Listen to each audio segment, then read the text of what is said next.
Can I get you all to close your eyes? If it's a bit creepy in here and you want to keep them a bit open, that's fine. I want you to bring to mind the single most important thing or person in your life. Okay? I know that a couple of you here will be thinking of the mighty Tranmere Rovers right now.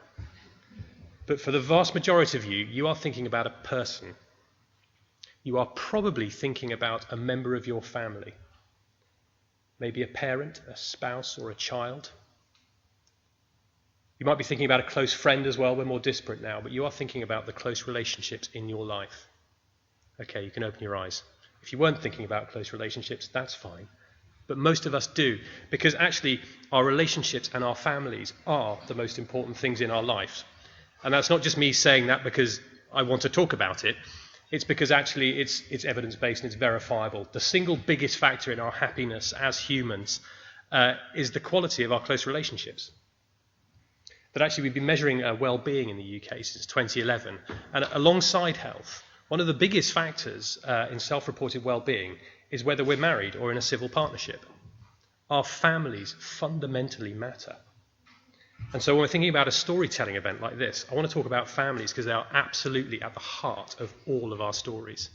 And they really matter in healthcare, and they're not talked about enough.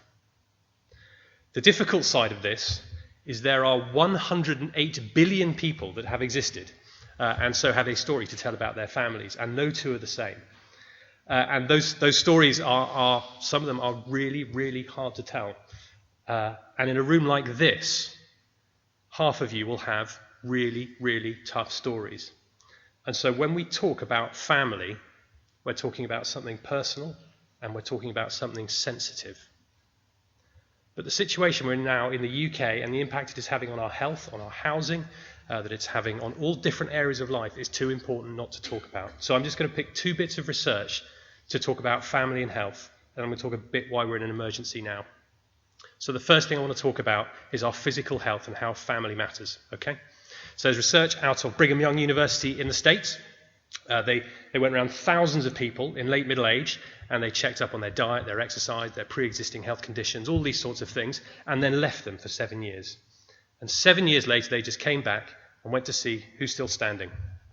And then they looked at what are the factors, what are the best indicators to see who's still standing, and they gave us their top 10.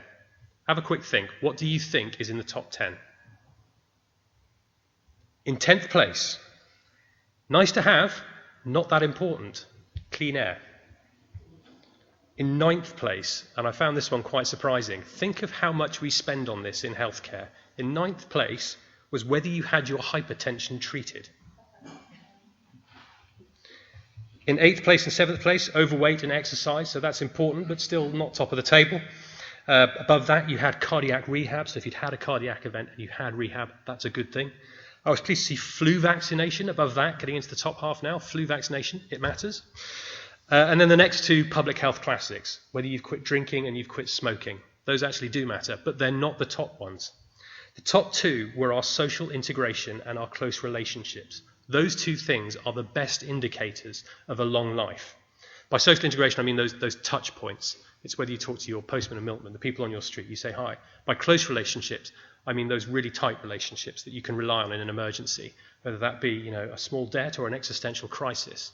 It's fundamentally important to our length of life and our physical health, more so than smoking or exercise or hypertension by a long way. So I want to think just briefly about mental health as well now. And the relationship between mental health and family is probably slightly more intuitive, and there's a lot of good stuff out there. And so I'm going to challenge us to go a bit further and look at some of the more challenging data. And Richard said to be a bit challenging, so I hope you give me some grace with this. But I could talk about all the different trials that have done. The Mental Health Foundation does brilliant work, but actually the ONS released some data only 2 or 3 weeks ago now, looking for the first time at mental health and family structure. And this is very countercultural. We don't like talking about this now, but looking at how structure, when we control for income and other factors, how does the very structure of our families affect our mental health? And they found that in primary school children, if you have married parents, you have about a 6% chance of a mental disorder. If you have cohabiting parents, it doubles to about 12%. And among separated parents, it trebles to 18%. Now, like I say, this is tough. Half of us in this room have first-hand experience of what we are talking about, and there are other factors involved here too. But the reason I want to talk about this today is because the situation now in the UK is at a unique point in history and a unique point in the world for being desperate. We are now, despite being one of the biggest GDPs in the world, we are also a world leader in family breakdown. And that has happened in just one generation. That security at home that children used to have, simply they do not have anymore. And that is affecting their mental and physical health in a major way. And whilst talking about marriage can be quite uncomfortable and feels a bit Victorian and austere, and even if we don't completely buy into the reasons behind that, maybe actually it's the factors of people that get married that brings it. We're not quite sure about that. The reality is that marriage is almost dead in this country. People aren't willing to commit, whether or not commitment is the factor or marriage is the factor. We've been married for thousands of years in this country, and we've been measuring it for 400 years. And at this point, we're not just in a low point, we are in the historically low point. And not just in the historically low point, we now have a marriage rate of half the lowest point in human history in the UK, which, to put in context, means that in the middle of the First and Second World Wars, more men were getting married than are today. And the impact that has, that we are not creating these people willing to commit to each other in families, the impact that has on our children's mental health, the impact that has on our physical mental health, is going completely uncommented in healthcare. And so I just want to leave you with a question and a challenge. We know the evidence says family is important.